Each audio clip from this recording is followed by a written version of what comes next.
60 Minutes Rewind.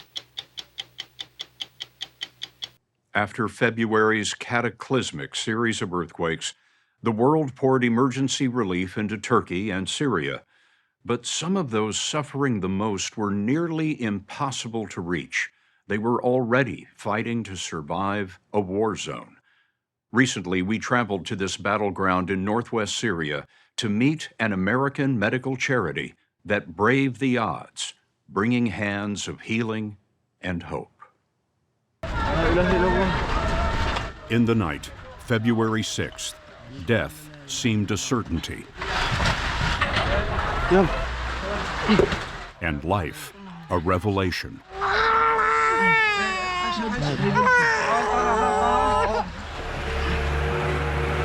Through northwest Syria, 10,000 buildings crumbled.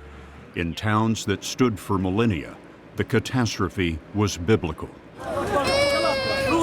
But rescue did not assure survival.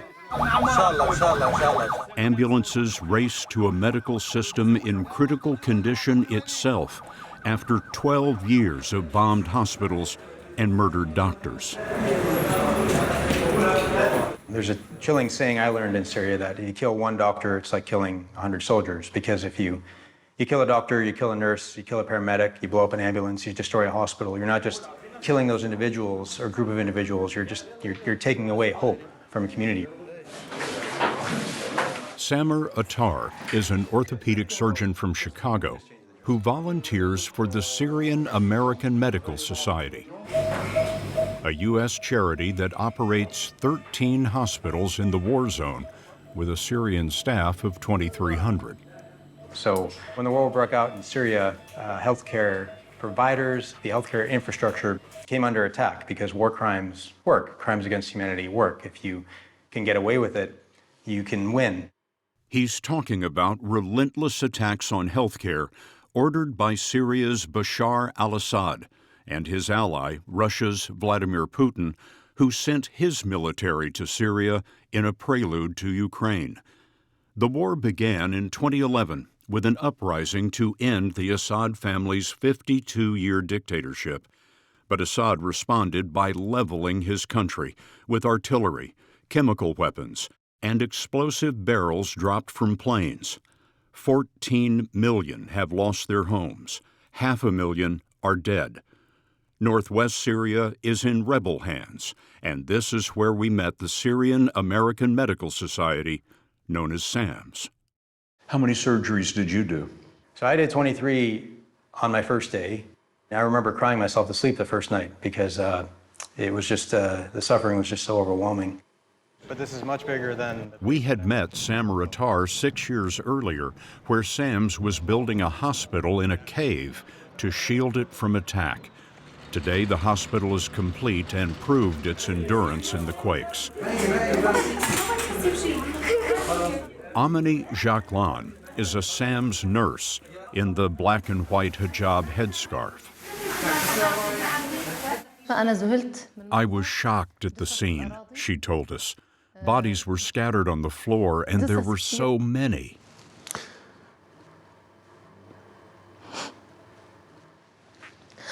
I couldn't have imagined the extent of destruction and the number of victims. The number in northwest Syria was 4,500 dead. In the cave hospital, the lost were laid in hallways, where a quick examination could change a life forever. And disbelief suspended sorrow, if only for a moment. I remember a 22-year-old that got engaged the day before the earthquake, and the next day his whole family was gone. I remember a 16-year-old who was paralyzed from the neck down, and her family was gone. And she's on a mechanical ventilator in a hospital in Syria. Who's going to take care of her? And two orphan teenage sisters, both with wounds in both legs, requiring multiple surgeries, and our 4-year-old kid with a traumatic brain injury on a ventilator.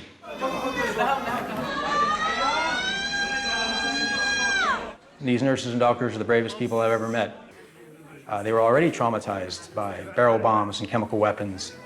But when they talk about the earthquake, I'd never really seen so much fear and panic and anxiety. We found those emotions in the story of a woman rescued from this collapsed apartment building. 35-year-old Zanab Ali al-Najib arrived at the cave hospital to tell Amani Jacqueline a story she could hardly believe. I remember a woman who came to me to say that all of her children were dead.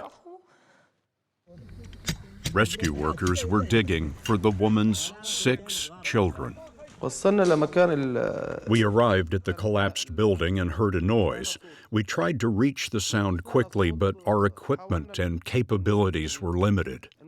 The rescuers included Abdo Tariq and Sama Fakuri, volunteers for the White Helmets, a force of 3,000 civil defense workers formed 9 years ago to save victims from Assad's attacks. Fakuri told us the girl was the first one we reached by digging through the roof. 2 kids were behind her. I went down to her and cleared the debris from her hands and feet, and after an hour and a half, we were able to pull her out. The surviving children were rushed to the cave hospital, including 8-year-old Mohammed and 6-year-old Safa.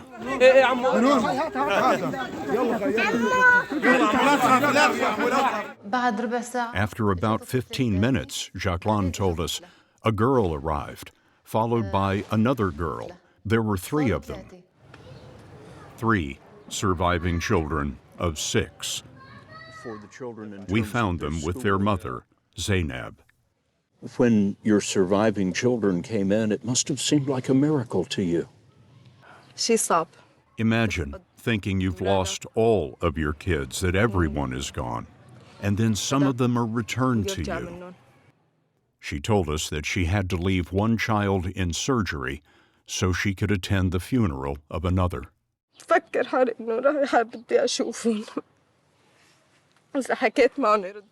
try to talk to them, but nobody answers me. The silence is unbearable. I miss seeing them and hearing their laughter.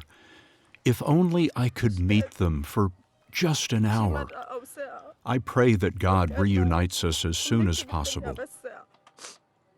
They must miss us as much as we miss them. I hope to see them soon, in heaven. Her tent stands where her apartment fell. In northwest Syria, the quakes left 53,000 families with nowhere to go, expanding the war's aging camps of the homeless. What are their needs? Oh, what do they not need? I mean, look at this. Food security is one thing. Mufud El-Hamadi is a Chicago oncologist and former president of the Syrian American Medical Society. He told us SAM spends $28 million a year in Syria. About $10 million of that is contributed by U.S. foreign aid. What is your hope for Syria's future? I hope that they can find hope, that they will be able to believe in the future. They feel so much left behind, and the world have forgotten about him. I wish they can feel again that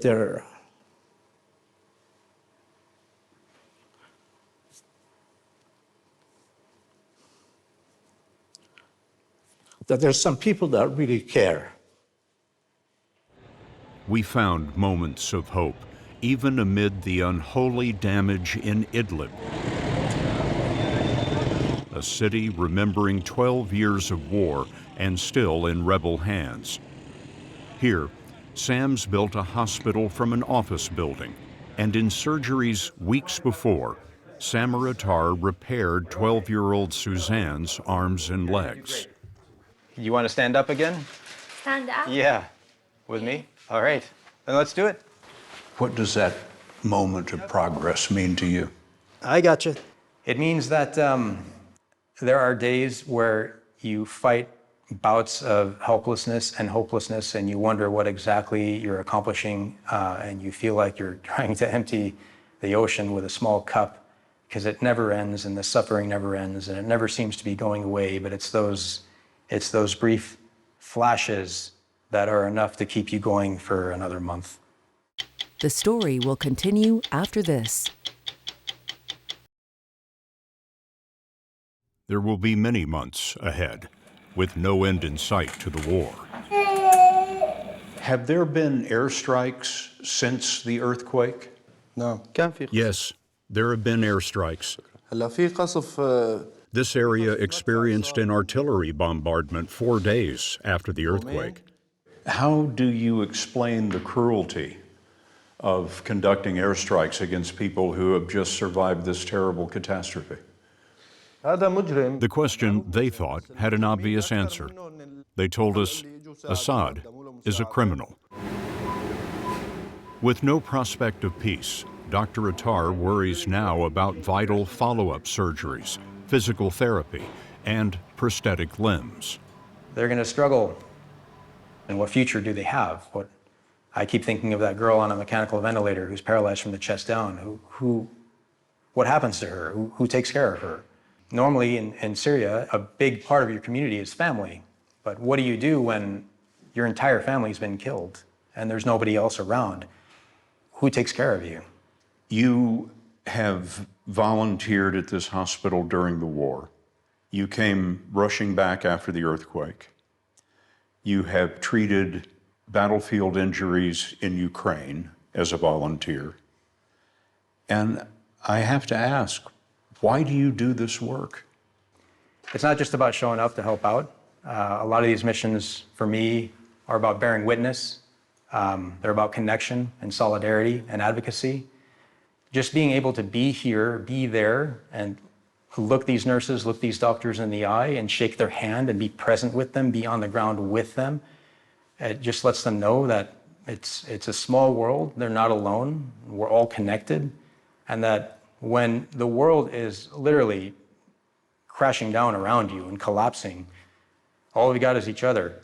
And that's part of the reason why I keep coming back. Each other and courage have been enough to steal moments of triumph. But northwest Syria will be forced to ration mercy. 11,000 wounded from the quakes are on a long journey, victims of a vicious and forgotten war, sustained only by the compassion of humanitarian hearts. Are you good? Very good. Very good? All right. Can you take one step? One step. That feel good? Very good. Very good.